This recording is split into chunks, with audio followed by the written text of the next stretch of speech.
नमस्कार दोस्तों, स्वागत है आपका हमारे YouTube चैनल में। दोस्तों, मृत्यु इसका नाम सुनने के बाद मनुष्य का सारा जीवन एक पुस्तक का एक आखिरी पन्ना रह जाता है। इसके बाद ना मनुष्य कुछ कर पाता है और ना ही कोई इच्छा, ना ही कोई शक्ति और ना ही कोई चाहत रहती है। मित्रों, मृत्यु एक सच है जिसे स्वीकार करना ही पड़ता है। परंतु मित्रों, आज हम आपको अपने इस महत्वपूर्ण प्रसंग में कुछ महत्वपूर्ण बातें आपको बताने वाले हैं जिसका सुनना आपके लिए बेहद जरूरी है। तो मित्रों, प्रसंग को प्रारंभ करते हैं। प्राचीन काल में जब धर्म और भक्ति की सुगंध पृथ्वी पर व्याप्त थी, तब भगवान श्री राम के वंशज महाराज दिलीप एक दिन महर्षि वशिष्ठ के आश्रम में पधारे। उनका हृदय जिज्ञासा से भरा था। उन्होंने नम्रतापूर्वक महर्षि वशिष्ठ से प्रार्थना की, हे मुनिवर, आपकी कृपा से मैं एक प्राचीन रहस्य को जानना चाहता हूं। मृकंडु मुनि और उनकी पत्नी मरुद्वती ने ऐसा कौन सा कार्य किया कि उन्हें कम आयु वाली संतान प्राप्त हुई, और फिर वह संतान दीर्घायु कैसे बनी? कृपया मुझे इस रहस्य का वृतांत विस्तार से सुनाएं। महर्षि वशिष्ठ ने मुस्कुराते हुए कहा, हे राजन, तुमने अत्यंत उचित प्रश्न किया है। आज मैं तुम्हें महामुनि मार्कंडेय के जन्म और उनके जीवन की वह दैवीय कथा सुनाऊंगा जो भगवान शिव की महिमा को प्रकट करती है। जो मनुष्य इस पवित्र कथा का श्रवण करता है, उसे मृत्यु का भय नहीं सताता, उसकी अकाल मृत्यु नहीं होती और भगवान शिव सदा उसकी रक्षा करते हैं। सुनो हे राजन, यह कथा ध्यान पूर्वक, क्योंकि यह न केवल मार्कंडेय के जीवन का वर्णन है, बल्कि यह भक्ति, तपस्या और शिव कृपा का महान संदेश भी देती है। पूर्व काल की बात है, जब पृथ्वी लोक पर धर्म का साम्राज्य था। हिमालय की तलहटी में एक रमणीय आश्रम था, जहां महामुनि मृकंडु अपनी पत्नी मरुद्वती के साथ निवास करते थे। उनका आश्रम प्रकृति की गोद में बसा था। चारों ओर हरियाली, फूलों की सुगंध और पास ही बहती एक पवित्र नदी। मृकंडु एक महान तपस्वी थे, जिनकी भक्ति और ज्ञान की ख्याति तीनों लोकों में फैली थी। मरुद्वती भी धर्मपरायण और पवित्र हृदय वाली थी। दोनों का जीवन तप, ध्यान और वेदों के अध्ययन में व्यतीत होता था। लेकिन उनके हृदय में एक कमी थी, उनके कोई संतान नहीं थी। कई वर्ष बीत गए, परंतु उनके आश्रम में बच्चों की किलकारी नहीं गूंजी। मरुद्वती का हृदय मातृत्व की चाह से व्याकुल हो उठा। एक दिन जब सूर्यास्त की सुनहरी किरणें आश्रम को स्वर्णिम रंग में रंग रही थीं, मरुद्वती ने अपने पति मृकंडु के सामने अपनी मन की पीड़ा व्यक्त की। उन्होंने कहा, हे स्वामी, हमारा जीवन भक्ति और तप में बीत रहा है, किंतु मेरे हृदय में एक पुत्र की चाह है। मैं मातृत्व का सुख प्राप्त करना चाहती हूँ। कृपया कोई उपाय करें जिससे हमें संतान सुख प्राप्त हो। मृकंडु ने अपनी पत्नी की बात सुनी और उनके नेत्रों में छिपी व्यथा को समझा। उन्होंने मरुद्वती को सांत्वना देते हुए कहा, हे प्रिय, तुम्हारी इच्छा मेरे लिए परम आदेश है। मैं भगवान शिव की तपस्या करूंगा, क्योंकि वे ही दयानिधि हैं जो भक्तों की हर मनोकामना पूर्ण करते हैं। मरुद्वती के चेहरे पर आशा की किरण चमक उठी। मृकंडु ने अपने संकल्प को दृढ़ किया और एकांत में जाकर भगवान शिव की कठोर तपस्या प्रारंभ की। उन्होंने अपने आश्रम के पास एक पवित्र स्थल चुना, जहां एक प्राचीन वट वृक्ष की छाया में उन्होंने ध्यान लगाया। दिन रात, ग्रीष्म, शीत, वर्षा, सुख, हर परिस्थिति में वे भगवान शिव के ध्यान में लीन रहे। उनकी तपस्या इतनी गहन थी कि पक्षी उनके सिर पर घोंसला बनाने लगे और पवन भी उनके चारों ओर शांत होकर बहने लगी। मृकंडु ने भोजन और जल त्याग दिया। केवल AUM नमः शिवाय मंत्र का जाप करते हुए शिव की भक्ति में डूब गए। वर्षों तक यह तपस्या चलती रही। उनकी भक्ति की सुगंध कैलाश तक पहुंची, जहां भगवान शिव और माता पार्वती विराजमान थे। माता पार्वती ने शिव से कहा, हे प्रभु, मृकंडु की भक्ति अनुपम है। उनकी तपस्या से तीनों लोक प्रभावित हैं। कृपया उनके समक्ष प्रकट होकर उनकी इच्छा पूर्ण करें। भगवान शिव ने मुस्कुराते हुए कहा, हे पार्वती, मृकंडु का हृदय शुद्ध है। मैं उनकी भक्ति से प्रसन्न हूं और उन्हें साक्षात दर्शन दूंगा। एक शुभ रात्रि, जब चंद्रमा आकाश में पूर्णिमा की शोभा बिखेर रहा था, भगवान शिव मृकंडु के समक्ष प्रकट हुए। उनका रूप अकल्पनीय था। लंबी जटाएं मस्तक पर, चंद्रमा गले में सर्पों की माला और त्रिशूल, हाथ में उनका तेज सूर्य के समान था। किंतु शीतलता चंद्रमा की तरह, मृकंडू ने भगवान शिव को देखकर साष्टांग प्रणाम किया और उनकी स्तुति की। भगवान शिव ने मधुर स्वर में कहा, हे मुनिवर, मैं तुम्हारी भक्ति और तप से अत्यंत प्रसन्न हूं। अपनी इच्छा के अनुसार वर मांगो। मृकंडू ने नम्रतापूर्वक कहा, हे महादेव, मेरी पत्नी मरुद्वती संतान सुख की इच्छुक है। मैं चाहता हूं कि हमें एक ऐसा पुत्र प्राप्त हो जो गुणवान, सर्वज्ञ और धर्मपरायण हो। उसकी आयु कम हो, परंतु वह गुणों का समुद्र हो। मैं गुणहीन दीर्घायु पुत्र नहीं चाहता। कृपया मुझे 16 वर्ष की आयु वाला परंतु यशस्वी और ज्ञानी पुत्र प्रदान करें। भगवान शिव ने मृकंडू की बात सुनी और बोले, तथास्तु, हे मुनिवर, तुम्हें एक ऐसा पुत्र प्राप्त होगा जो 16 वर्ष की आयु तक जीवित रहेगा। वह परम धार्मिक, सर्वज्ञ, गुणवान और यशस्वी होगा। उसका नाम तीनों लोकों में गूंजेगा और वह ज्ञान का सागर होगा। यह कहकर भगवान शिव अंतर्धान हो गए। वरदान प्राप्त कर मृकंडू अपने आश्रम लौटे। उनकी आंखों में आनंद और कृतज्ञता थी। कुछ मास बाद मरुद्वती गर्भवती हुई। आश्रम में खुशी की लहर दौड़ गई। मृकंडू ने गर्भ में पल रहे बालक के कल्याण के लिए सभी वैदिक संस्कार किए। उन्होंने पुंसवन संस्कार विधिवत किया ताकि बालक में पुरुषत्व और शक्ति का विकास हो। 8वें मास में सीमंतोनयन संस्कार किया गया ताकि जन्म के समय कोई विघ्न न आए। जब नियत समय आया, मरुद्वती ने एक तेजस्वी पुत्र को जन्म दिया। वह बालक सूर्य के समान तेजवान और चंद्रमा के समान शांत था। उसके जन्म के साथ ही आश्रम में एक अलौकिक प्रकाश फैल गया। पक्षी मधुर स्वर में गाने लगे और पवन में एक पवित्र सुगंध घुल गई। स्वर्ग से देवतागण उस बालक की प्रशंसा करने लगे। मृकंडू और मरुद्वती का हृदय आनंद से भर गया। महर्षि वेदव्यास ने बालक का जात कर्म संस्कार किया। फिर नामकरण संस्कार के समय मुनियों ने विचार विमर्श कर बालक का नाम मार्कंडेय रखा।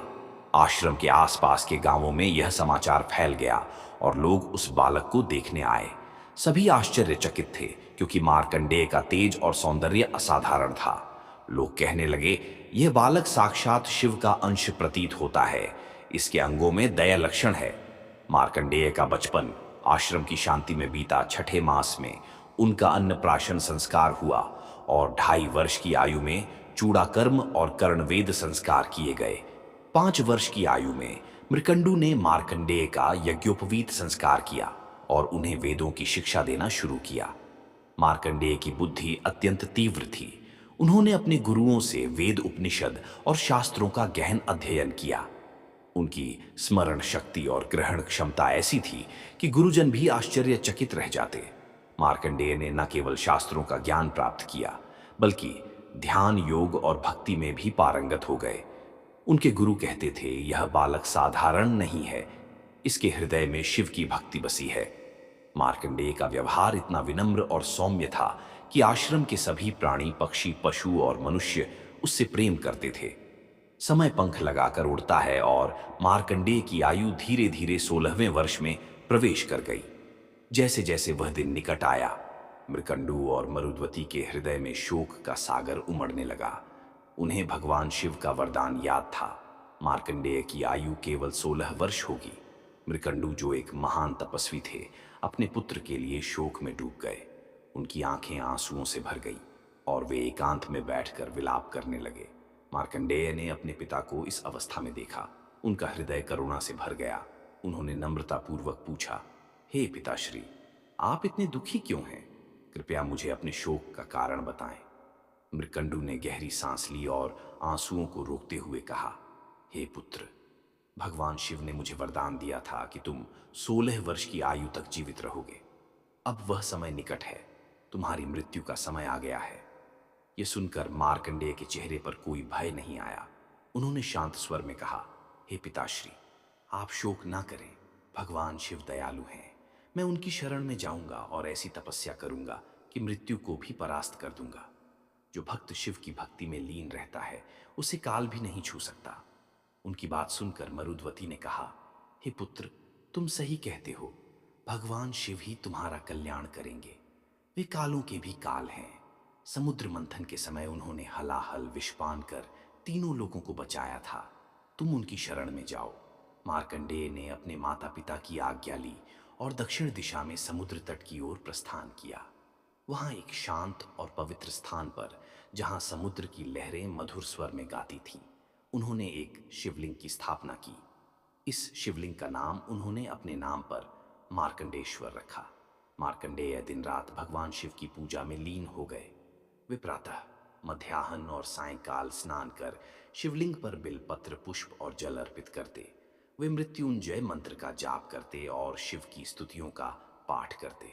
उनकी भक्ति इतनी गहन थी कि प्रकृति भी उनके साथ एक करू हो गई। समुद्र की लहरें शांत होकर उनकी पूजा का साथ देती और पक्षी मधुर स्वर में उनके साथ भजन गाते। मार्कंडेय का हृदय शिवमय हो गया। वे भोजन और निद्रा भूलकर केवल शिव की आराधना में डूबे रहे। जब मार्कंडेय की 16वें वर्ष की अंतिम घड़ी आई, तब साक्षात काल उनके प्राण लेने के लिए प्रकट हुआ। काल का रूप भयंकर था। उसके नेत्र लाल और प्रज्वलित थे, दांत तीक्ष्ण और चेहरा विकराल। वह काले भैंसे पर सवार था और उसके हाथ में पाश था। उसकी गर्जना से समुद्र की लहरें भी थर्रा उठी।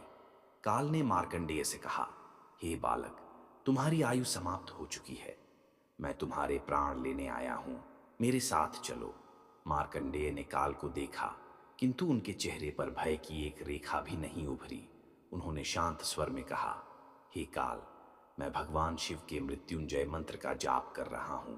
जब तक मेरा पाठ पूर्ण नहीं होता, तब तक तुम प्रतीक्षा करो। मेरे लिए शिव की स्तुति से बढ़कर कुछ भी नहीं, ना जीवन, ना सुख, ना राज्य। केवल शिव भक्ति ही मेरा सर्वस्व है।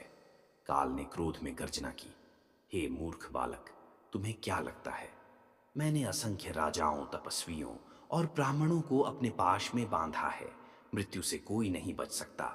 तुम्हारी भक्ति व्यर्थ है। मेरे साथ चलो, अन्यथा मैं तुम्हारे प्राण अभी ले लूंगा। मार्कंडेय ने निर्भीक होकर उत्तर दिया, हे काल, तुम्हें भगवान शिव की शक्ति का ज्ञान नहीं। उनके भक्तों पर तुम्हारा कोई अधिकार नहीं। शिव भक्त पर्वतों को चूर कर सकते हैं, समुद्र को पी सकते हैं और ब्रह्मा इंद्र को भी तिनके के समान समझते हैं। मैं तुम्हें रोक रहा हूं, क्योंकि जो शिव की स्तुति में विघ्न डालता है वह नष्ट हो जाता है। काल का क्रोध और बढ़ गया। उसने अपने पाश को उठाया और मार्कंडेय की ओर बढ़ा। तभी उस शिवलिंग से साक्षात भगवान शिव प्रकट हुए। उनका रूप अकल्पनीय था। लंबी जटाएं मस्तक पर, चंद्रमा गले में, वासुकी नाग और त्रिशूल हाथ में। उनकी गर्जना मेघ के समान थी और उनका तेज सूर्य को भी मात दे रहा था। भगवान शिव ने काल की छाती पर प्रचंड लात मारी। काल पीछे हट गया और भयभीत होकर कांपने लगा। मार्कंडेय ने भगवान शिव को देखा और उनकी स्तुति प्रारंभ की। उनकी स्तुति में भक्ति, श्रद्धा और प्रेम का ऐसा समन्वय था कि स्वयं देवता भी आकाश से उसका रसपान करने लगे। भगवान शिव ने प्रसन्न होकर कहा, हे मार्कंडेय, तुम्हारी भक्ति ने मुझे बाध्य कर दिया है। मैं तुम्हें अनेक कल्पों तक जीवित रहने का वरदान देता हूं। तुम अमर हो जाओगे और तुम्हारा नाम तीनों लोकों में यशस्वी होगा। काल ने भगवान शिव से क्षमा मांगी और वहां से भाग खड़ा हुआ। भगवान शिव ने मार्कंडेय को आशीर्वाद दिया और अंतर्धान हो गए। मार्कंडेय अपने आश्रम लौटे और अपने माता पिता को सारा वृतांत सुनाया। मृकंडू और मरुद्वती का हृदय आनंद से भर गया। उन्होंने अपने पुत्र को गले लगाया और भगवान शिव की स्तुति की। मार्कंडेय ने अनेक कल्पों तक पृथ्वी पर निवास किया। उन्होंने प्रलय को अपनी आंखों से देखा और उनकी भक्ति की कीर्ति तीनों लोकों में फैल गई। महर्षि वशिष्ठ ने राजा दिलीप से कहा, हे राजन, यह थी मार्कंडेय की कथा। जो मनुष्य इस कथा का श्रवण करता है, उसके सारे पाप भस्म हो जाते हैं। उसे मृत्यु का भय नहीं सताता और भगवान शिव सदा उसकी रक्षा करते हैं। मित्रों, यदि आपको यह कथा पसंद आई हो तो कृपया वीडियो को लाइक करें। लाइक करने के बाद हमारे YouTube चैनल आस्था लूप को सब्सक्राइब करना ना भूलें। साथ ही कमेंट बॉक्स में हर हर महादेव अवश्य लिखें।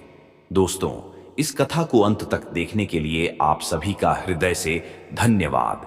अगर आपको यह महत्वपूर्ण कथा पसंद आई हो तो इस कथा को अपने परिजनों के साथ अवश्य साझा करें, जिससे वह भी इस कथा का स्मरण कर सके। तो मित्रों, चलिए हम आपसे विदा लेते हैं। फिर मिलते हैं किसी अन्य महत्वपूर्ण कथा या फिर आध्यात्मिक प्रसंग के साथ। तब तक के लिए धन्यवाद।